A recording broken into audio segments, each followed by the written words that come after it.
The night was quiet. The streets of the ruined town were empty. Broken houses stood like shadows and the wind carried dust and silence. The people who once lived here were gone. Most had left after the war. Some had vanished without a trace. What remained were ruins and whispers. But in the middle of this broken place someone walked, slow, careful, and heavy with loneliness. He was not human. His skin had a strange pale glow under the moonlight. His tall frame moved with both strength and sadness. Two dark eyes watched everything with caution. They searched for danger in every corner, for this stranger was not welcome anywhere. He was an alien, an outcast from his own people, cast away because he was different, because he had no place to belong. For many nights he had wandered from forest to desert, from destroyed roads to empty towns. He carried no bag, no home, no family. His hands were rough, scarred from battles and hard work. His face carried marks of pain. But behind those marks, there was something else, something soft, something waiting to be seen. Yet no one had ever cared enough to look. He walked into the edge of the small town, his steps echoing against broken walls. Every sound felt dangerous to him. Every shadow looked like a hunter waiting to strike. He wanted only a place to rest, but the world gave him nothing except fear and rejection. Then, from one of the broken houses, a sound came.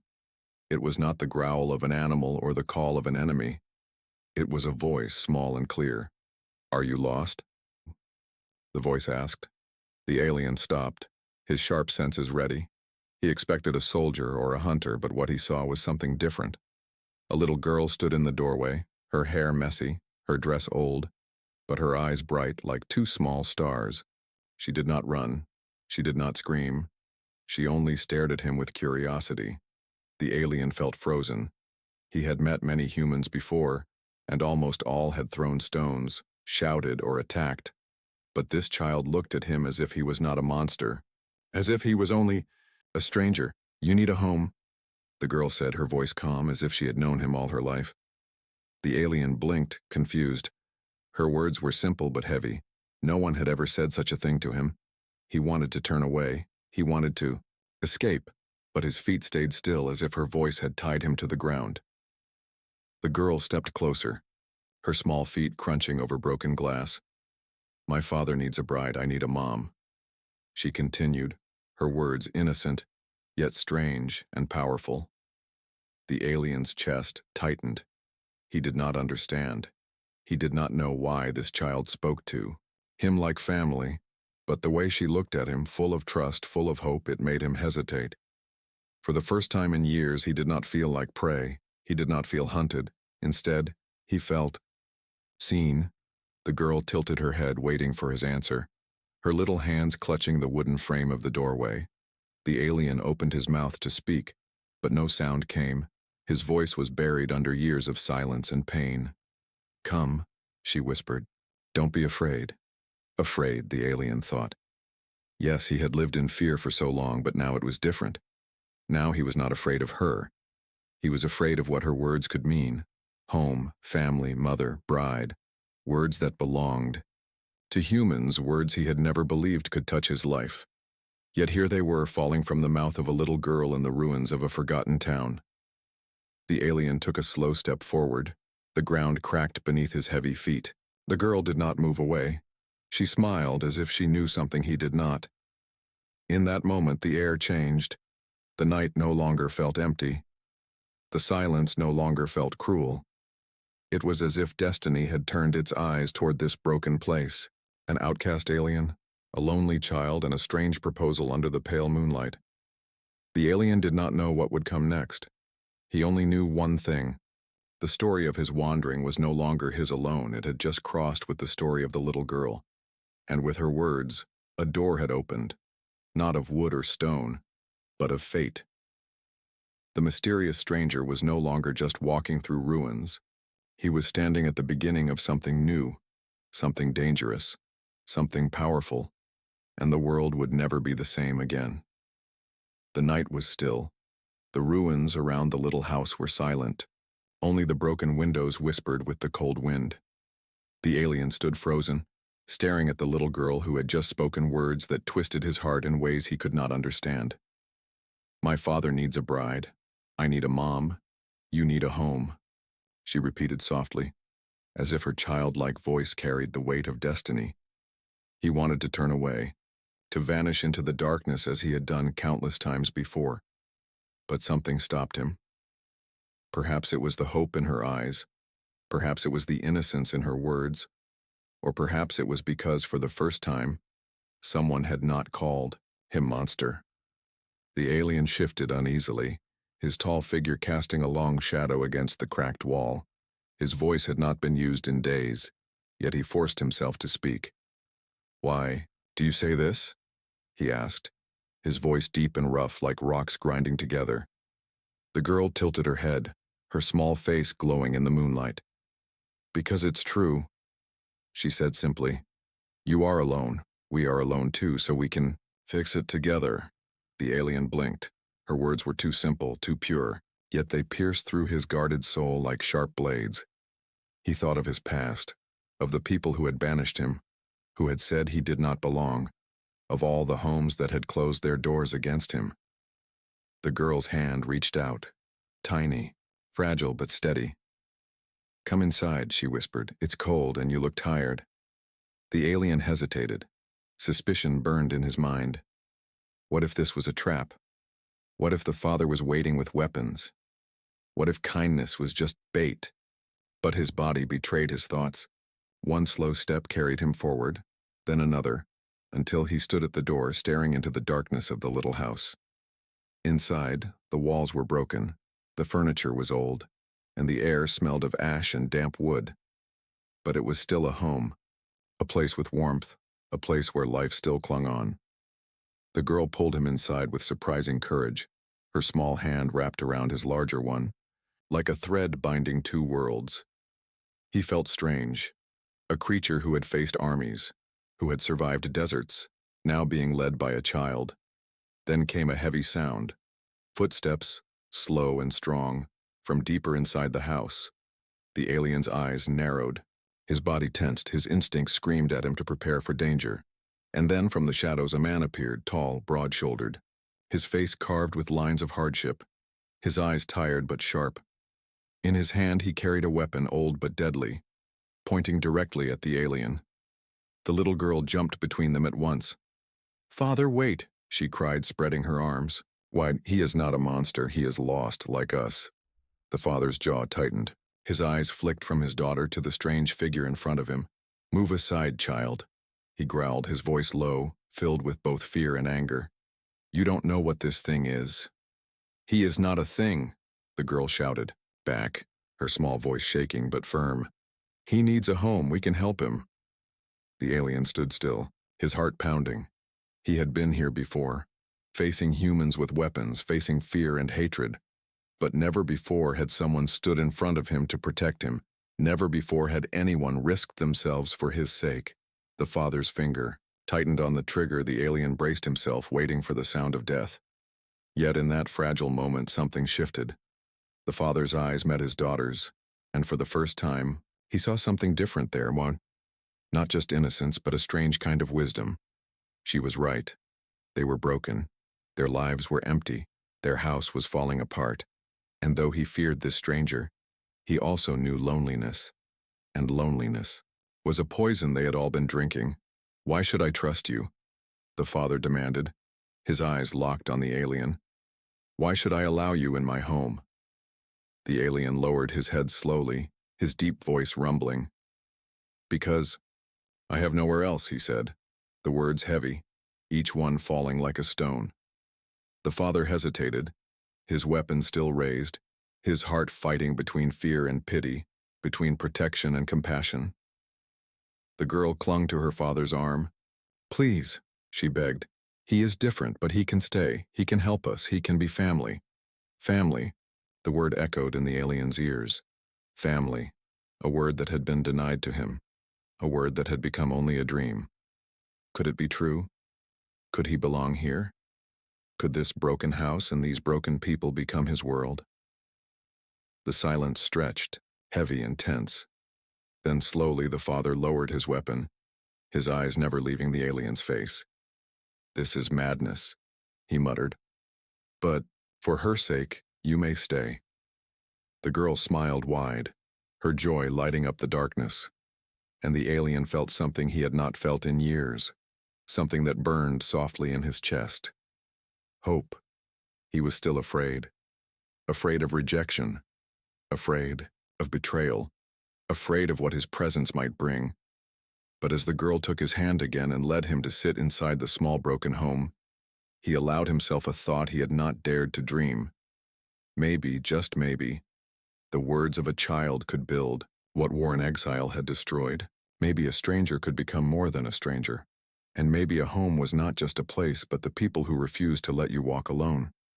The strange proposal was not just words from a child. It was the first spark of something bigger, something dangerous and something beautiful. And as the night grew darker, the alien realized that his story was no longer his alone. It had just begun to weave into theirs. The small house was quiet, but inside the silence was heavy, like a storm waiting to break. The alien sat in the corner, his tall figure hunched, his glowing skin faint under the dim light of a cracked lamp. Across from him, the father sat at a wooden table, his strong hands gripping a cup, his eyes never leaving the stranger. Between them stood the little girl, her small smile bright, as if she believed nothing could go wrong. But inside the father's chest, doubt twisted like a knife. He had lowered his weapon, yes, but his heart had not lowered its guard. This creature was not human, not from their world, and every story he had ever heard warned that such beings were dangerous. How could he trust someone who had walked into his home from the shadows of the ruins? How could he allow this stranger near his daughter? The girl broke the silence with her gentle voice. "Father, he can stay. He is alone, like us," she said, her eyes filled with hope. The father looked at her, then at the alien, and his voice came out low, heavy. "Child, you do not understand. This is not a man. This is something else, something that may bring danger to us." The alien raised his head slowly, his dark eyes meeting the father's sharp gaze. "I mean no harm," he said, his voice deep and steady. "I only need a place to rest. I will not trouble you." But, even as he spoke, the father's doubt grew. Was that the truth, or only a lie told by a clever outcast who had learned to use kind words? The father's mind raced. He remembered the war, he remembered burned villages, people screaming, strange ships in the sky. He remembered seeing beings not human, beings stronger, faster, crueler. And now one of them sat in his home, beside his daughter. Could he risk it? Could he trust it? The girl walked to the alien and placed her small hand on his arm. "He is not like the others," she whispered. "He is kind, I can feel it." The father's chest tightened. Children spoke with hearts, not with caution. They trusted too easily. But still he saw no fear in her. And that made him pause. The alien stayed silent. He did not beg. He did not defend himself further. He simply sat, his face calm, though inside his heart pounded. He knew this man had the power to throw him out, to reject him as everyone else had done. But something about this house, this family, made him stay. Even with doubt pressing against him like a blade, the father leaned forward, his voice sharp. "Tell me, why are you here? Why are you alone?" The alien's eyes lowered, shadows crossing his face. "My own people cast me away," he said, each word slow. "I was different, I was not like them. They feared me. So they sent me into exile." The father's jaw tightened. He did not trust easily, and now he trusted even less. If his own people had abandoned him, if they had seen him as dangerous, why should he believe this stranger was safe? The little girl gasped softly. "They were wrong," she said, shaking her head. "If they could not see your worth, they were blind. But I see you." Her words cut through the silence like a blade of light. The alien's chest ached. No one had spoken for him in years. No one had seen him as more than a burden or a threat. But still, the father's doubt remained. "What if your difference is dangerous?" he muttered, half to himself. "What if the reason they cast you out is the reason I should cast you out too?" The alien lifted his head again. his voice quiet but firm. Then judge me by what I do here, not by what they said. The father stared at him for a long moment, the air thick between them. He could feel the weight of his daughter's eyes on him, waiting, hoping, pleading. The night dragged on. The fire in the hearth burned low. The father rose from the table, his shadow falling across the room. "You may stay," he said at last. "But know this, if you bring harm to my daughter, I will end you myself." The alien nodded. No anger, no protest, only a quiet acceptance. The little girl smiled wide, running to hug her father, then turning to the alien with shining eyes. "See?" she said happily. "Now we are not alone anymore."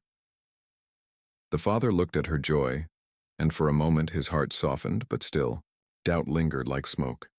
Could this stranger really be trusted, or had he just let danger step through his door?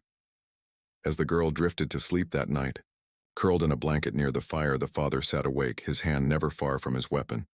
The alien sat in silence, his head bowed, his body still, yet his thoughts restless. Two men divided by fear, joined only by the hope of a child, and, in the darkness, doubt whispered louder than the wind outside. The father knew the truth. Tomorrow might bring peace, or it might bring ruin. And until he found the answer, his heart would carry only one thing: doubt. The morning came slowly, sunlight slipping through the broken wooden walls of the house. The little girl woke first, her eyes bright as she stretched and ran outside to gather water. The father was already awake, his tired face lined with worry, his weapon resting near his chair, his eyes fixed on the alien who still sat quietly in the corner. The air between them was heavy, filled with silence and unspoken questions. The alien had not moved much during the night, his body still and strong, but his eyes watched everything. When the father finally spoke, his voice was sharp, filled with doubt. "If you are to stay here, I need to know the truth. Why did your own people send you away?" The alien raised his head slowly, his gaze dark, heavy, as if he carried a weight too great to share. "They feared me," he said quietly, his voice deep and rough. "Not for what I did, but for what I could do." The father's eyes narrowed, his chest tightened. "What do you mean?" he demanded, suspicion rising in his voice. The alien's jaw tightened, his hands curling into fists. "I was born different," he admitted. "Stronger than others, faster. My blood carried something they called a curse. But I never chose it. I never wanted it. Still, they looked at me as a danger, a shadow, and so they cast me out." The father felt a chill crawl down his spine. He looked at the stranger in front of him and saw not just a wanderer, but a being carrying power, dangerous power. He remembered the fires of the war, the screams of men crushed under strength not human. He remembered ships that glowed with weapons not of this earth. The little girl returned with her small bucket of water, her eyes shining when she saw both men still alive and sitting in the same house. "Good morning," she said sweetly, placing the bucket down, her innocent joy cutting through the tension like sunlight through clouds. The alien looked at her, and for a brief moment his hard expression softened, his eyes almost warm. But the father did not miss the way the alien's fists had trembled when speaking of his past. The father's doubt grew heavier. If this stranger was truly as strong as he claimed, if his own people had feared him, what would stop him from turning against them one day? The father clenched his jaw, watching as the girl laughed and offered the alien a piece of bread.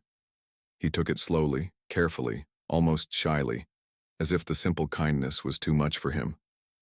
Later, that day, the alien stepped outside, his tall figure moving toward the old field near the house. The girl followed, her small feet quick on the dirt path. "Where are you going?" she asked, her voice curious. The alien stopped, looking at the land around them, burned and broken from past battles. "I want to help," he said. "I can make this better." He bent down, placing his hand on the cracked earth. The father, watching from the doorway, stiffened, his hand instinctively moving toward his weapon. The air around the alien's hand began to shimmer, faint light glowing between his fingers. The dry soil trembled, then softened, green shoots breaking through, as if life itself had answered his touch. The girl gasped in wonder, her hands clapping together. "Look, Father, he made the earth grow," she shouted with joy. The father's breath caught, his heart racing. He had never seen anything like it, but fear twisted in his chest, for power that could give life could also destroy. The alien pulled his hand back quickly, his face dark with shame. "This is why they feared me," he said softly. "Because my hands can change the world, but they did not know if it would be for good or for ruin." The girl ran to him, wrapping her arms around his arm. "It is good," she said firmly. "You are good." But the father's eyes were filled with storm. That night, the father sat awake again, the fire low, his daughter asleep beside him. The alien sat across the room, silent, his eyes fixed on the flames. The father broke the silence with words that came heavy as stone. "You saved the earth today. You made green where there was nothing. But tell me, what else can you do? What else hides inside you?" The alien did not answer at first, his eyes lost in the fire.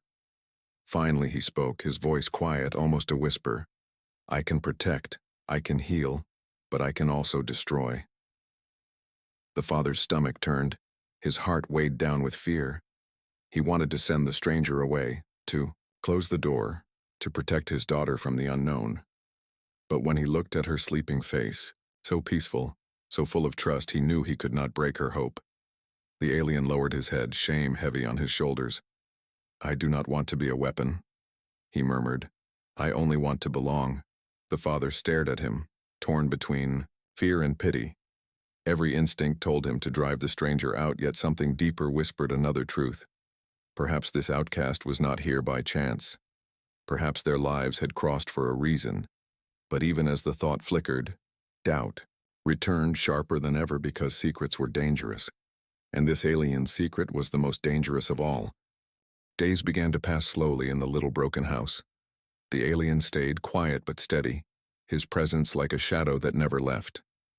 At first the father watched him with sharp eyes, his hand never far from his weapon. But little by little, things began to change. The alien fixed broken doors, repaired old tools, and carried heavy wood with ease. When the roof leaked, he climbed and patched it with steady hands. When the well's rope broke, he tied it stronger than before. The house, once falling apart, began to feel alive again. The little girl followed him everywhere, laughing when he lifted her onto his shoulders. She asked him endless questions about the stars, about other worlds, about why he had no family. He answered little, but his silence was gentle, not harsh, and sometimes his eyes softened when she smiled. To her he was no monster, no stranger, only someone who belonged. The father noticed this, and though his doubt still lingered, his heart softened in quiet moments. One evening, he watched through the cracked window as the alien taught his daughter how to plant seeds in the soil he had healed. She laughed when the earth glowed faintly under his touch, as tiny green shoots rose faster than her eyes could follow. For the first time in years, her laughter filled the house like music. But outside, the world was not blind. Whispers spread through the ruined town, a shadow in the night, a tall figure moving near the broken houses, a glow in the fields where no green should grow. Neighbors began to murmur, fear dripping into their words. "An alien walks among us," someone whispered. "He hides in the house with the widower and his child." The father heard these whispers when he went to trade for food. Men stared too long, women pulled their children close. Conversation stopped when he walked past. Danger pressed on his shoulders heavier each day. He knew people feared what they did not understand, and fear often turned into hate. That night, the father spoke to the alien, his voice hard. "People are noticing you. They talk. They fear you." The alien bowed his head, his deep voice calm. "I do not wish to bring trouble. If you want me gone, I will leave." The father looked at him for a long moment, then shook his head. "My daughter would never forgive me if I sent you away, and I cannot deny what you have done for us." Still, his eyes were filled with worry, because he knew what men could do when fear consumed them. The little girl listened quietly from the corner. She stepped forward and placed her small hand in the alien's. "You are family now," she said firmly, "and family does not run away." Her words were simple, but they bound them together stronger than any chain. The next morning, the threat revealed itself more clearly. Tracks of boots were found near the house, heavy footprints circling like predators in the night. The father's face grew dark as he studied the ground. "They are watching us," he muttered. "They are preparing." The alien's jaw tightened, his eyes sharp with old memories. "I know what comes after the watching," he said softly. "First whispers, then hunters." The father gripped his weapon, anger and fear mixing in his chest. He had already lost too much to war. He would not lose his daughter. Not again, but the little girl, too young to understand the depth of danger, clung to the alien's arm. "They will not hurt us, not if you are here," she said with full trust. The alien's heart twisted, for he knew the truth. To protect this family, he might have to show the power he feared most, and if he did, the world would come for him with fire and steel. That evening, the father sat by the fire, his face in shadow. He spoke slowly, his words heavy. "You have given us peace, stranger. But peace does not last in this world. Soon they will come to take you, maybe to kill you. And if we stand with you, they will turn on us too." The Maori alien's eyes glowed faintly in the firelight, steady, calm. "Then let them come," he said. "I will not run this time." The father felt torn, his doubt rising again. He wanted to protect his daughter, but the thought of facing a mob, armed and angry, chilled his blood. Still, when he looked at the alien, he saw not a beast, but a man carrying sorrow heavier than his own. And when he looked at his daughter, he saw her hope shining brighter than any fear. Outside, the wind howled through the ruins, carrying with it whispers of danger drawing closer. The family inside, the broken house, sat together, the father with doubt in his heart, the alien with secrets in his soul, and the child with hope in her eyes. They had become something more than strangers, something closer to a family. But every bond is tested, and theirs would soon face fire, because in the dark corners of the town, torches were being prepared. And in the hearts of men, fear was already turning into hate. The night was thick with silence, but it was not the silence of peace. It was the silence before a storm, heavy, sharp, and filled with waiting. The little house stood in the ruins like a lone candle, its fire glowing faintly against the dark. Inside, the father sat with his weapon across his knees, his face set and grim. The alien sat nearby, calm on the surface, but his eyes glowed faintly, searching the shadows beyond the broken windows. The little girl slept on a blanket, her breathing soft, her small hand curled around a wooden doll. She did not know the danger growing outside, but both men knew, for footsteps had been heard earlier. Whispers carried on the wind and torchlight had flickered in the distance. "They will come tonight," the alien said quietly, his deep voice steady. The father nodded, his jaw tight. "I know," he replied, "and they will not ask questions, they will not listen. They will only see a monster in you, and anyone who protects you will be an enemy too." The alien lowered his head, a shadow crossing his face. "Then I must fight," he said. "Not for myself, but for her." His eyes shifted to the girl sleeping peacefully. The father's chest tightened. He hated the truth in those words. He wanted to protect his daughter, but he knew if the mob came, if they broke into the house, his weapon would not be enough. The alien, this outcast, might be their only chance. But that thought filled him with fear. For the alien's secret, power was still unknown, still dangerous. Then it began. A roar of voices outside, the crunch of boots on broken ground, the crackle of torches being lifted high. "Bring him out," a man shouted. "Bring out the alien or burn with him." The father stood, his heart pounding. His daughter stirred but did not wake. The alien rose slowly, his tall frame filling the small room with presence. The door shook as fists slammed against it, wood cracking under the force. The father lifted his weapon, his voice shaking with rage and fear. "This is my home," he shouted. "You will not take him." Laughter came from outside, cruel and sharp. "Then you will die with him," someone replied. The little girl woke, her eyes wide with fear. She ran to her father, clutching his arm. "What's happening?" she whispered. The father pulled her close, his voice low but firm. "Stay behind me, no matter what." But her eyes turned to the alien, and even in fear she whispered, "Don't. Leave us." The door burst open with a crash, men pouring in with weapons and fire. Their eyes burned with hatred. Their shouts filled the small house. "There he is!" one cried, pointing at the alien. "The monster!" The alien did not move at first. He only stood tall and silent, his eyes glowing in the torchlight. The father raised his weapon and fired. The sound thundered in the small space. One man fell back, but more rushed forward. The little girl screamed. The mob surged like a wave. And then the alien moved. He stepped forward faster than the eye could follow, his hand striking the ground with force. The earth trembled, the floor cracked, light spilled from his palms like fire and lightning. Combined, men stumbled back in terror, their torches falling, the air shaking with power. The alien's deep voice roared, not in words, but in a sound that seemed to come from the earth itself. "Leave them," his voice thundered, "or be destroyed." Fear flashed in the men's eyes, but rage burned hotter. "He is a demon," one shouted. "Kill him." They rushed again, and the alien raised his hands, a wave of light bursting outward. It struck the attackers, throwing them back against the walls, their weapons flying from their hands. The little girl watched with wide eyes, her small heart racing, but she did not see a monster. She saw a protector. The father, too, stared in shock, his doubts shaking as he watched the stranger use his cursed power not to destroy them, but to shield them. Still, fear gnawed at him. This power was too great, too dangerous, even as it saved them. The fight raged, the mob outside roared louder.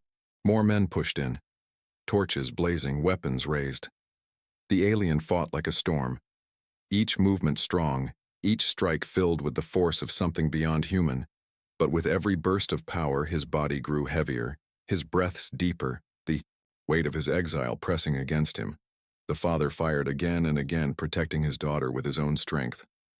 But he knew it was the alien who held the house together, the alien who kept them alive. Still, the mob pressed harder. The little house shook with their fury, and in the chaos, the little girl's voice rang out, pure and sharp. "Stop!" she cried, stepping forward, her small figure standing between fire and light. "He is not a monster. He is my family." The mob froze. For a heartbeat, silence filled the room. The alien's chest heaved, his glowing eyes softened. The father's heart ached with pride and fear, but he knew this fight was not over. The attackers had seen the alien's power. They would never forget it, even if they fled tonight. They would return stronger, with more men, more weapons, more hate. And as the smoke cleared and the torches dimmed, the father realized the truth. Their family had won the night, but the war for their place in this world had only just begun. The night air was heavy with smoke. The ground cracked from the alien's power, and the small house stood trembling as if it too had felt the battle. The mob had fled for now, leaving broken torches and angry shouts fading into the distance. Inside, the father held his weapon tightly, his body shaking with both fear and relief. The little girl clung to the alien's arm, her small eyes wide but shining. The alien stood in the center of the room, his chest rising and falling, his hands glowing faintly from the power he had unleashed. He had saved them, there was no doubt, but the air was filled with silence, thick and heavy. The father looked at him with conflicted eyes, torn between gratitude and fear. This creature had just protected them, but he had also revealed the secret that could bring ruin to them all. The little girl broke the silence first, her voice soft but clear. "You are not a monster," she whispered. "You are my family." Her words lit something in the alien's chest, a warmth he had not felt in years, but he knew the truth. Her kindness could not protect them from the world outside. The father finally spoke, his voice low and rough. "You have shown me who you are tonight," he said, "not with words, but with action. You saved us. You stood between my daughter and death. For that, I owe you my life." He paused, his eyes narrowing with doubt. "But now everyone knows what you are. They will come back, and next time they will not run so easily." The alien bowed his head, his deep voice heavy with sorrow. "I know," he said, "and I will not let them harm you again, even if it costs me everything."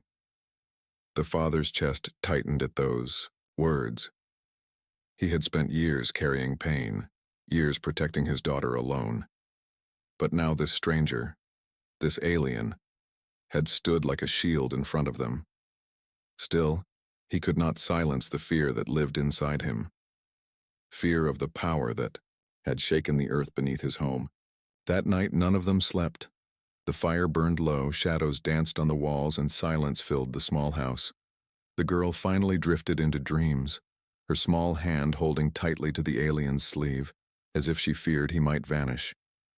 The father sat awake, his eyes fixed on the stranger who had become more than a guest.